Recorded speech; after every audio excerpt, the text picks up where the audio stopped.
So hi, my name is Kun Yuan, and I'm from National Yangming Jiao Tong University. I'm from Taiwan. And I'm here to present my work on designing subpixel arrangement for better human visual fidelity. So here we have... For better human vision fidelity? Yes, exactly, yeah. For better image quality.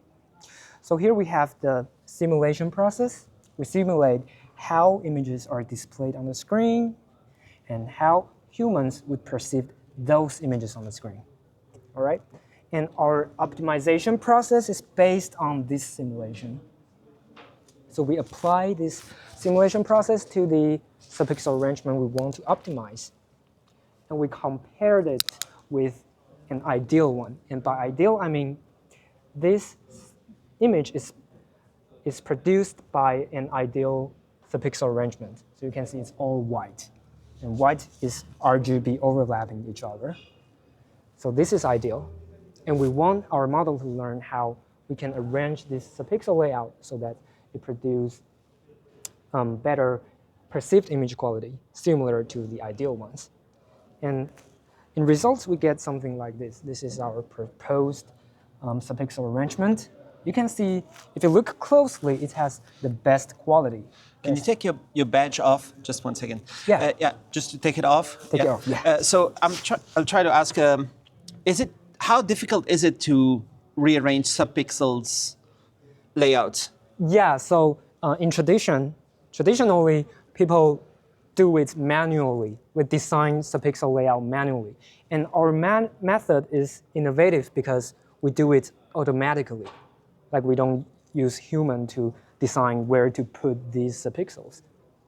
So there's a display has subpixels and they are placed or they are assigned, or how does it work?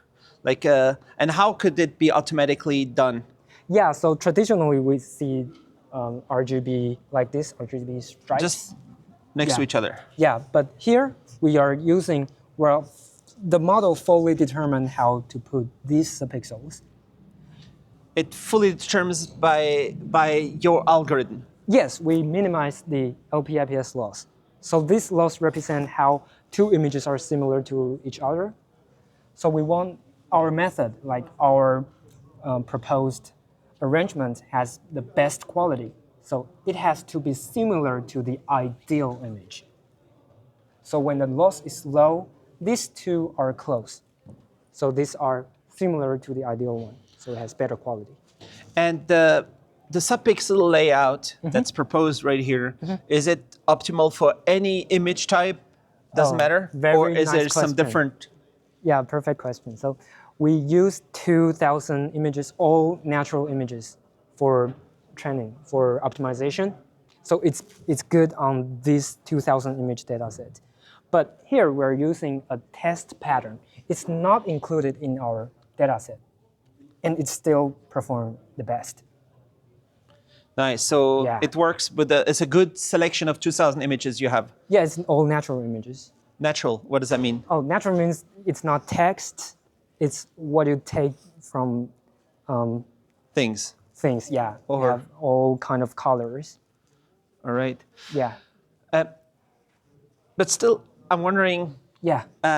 How difficult will it be for the machine or the fab to create this final subpixel layout? This is another really good question. So this looks hard to manufacture, but the whole point is not the result. Actually, it's the process, the simulation and optimization process we introduce, because display manufacturer can use this process.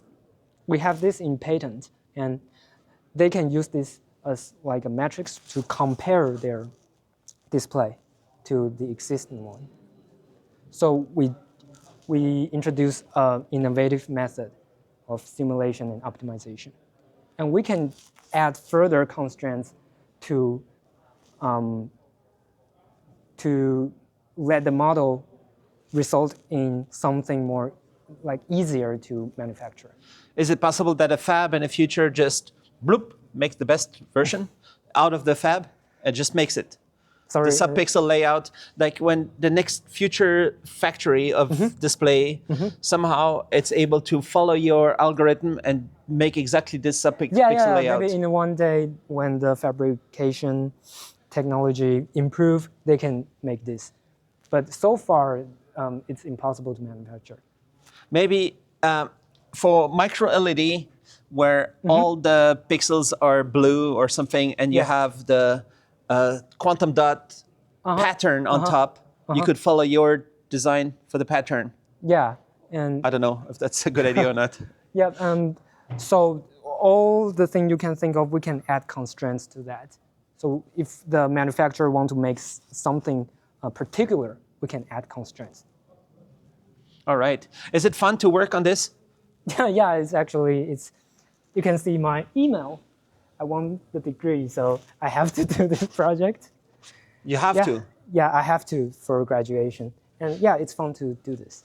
What do you think about the display week or the display industry? The display industry is, well, this is a big question.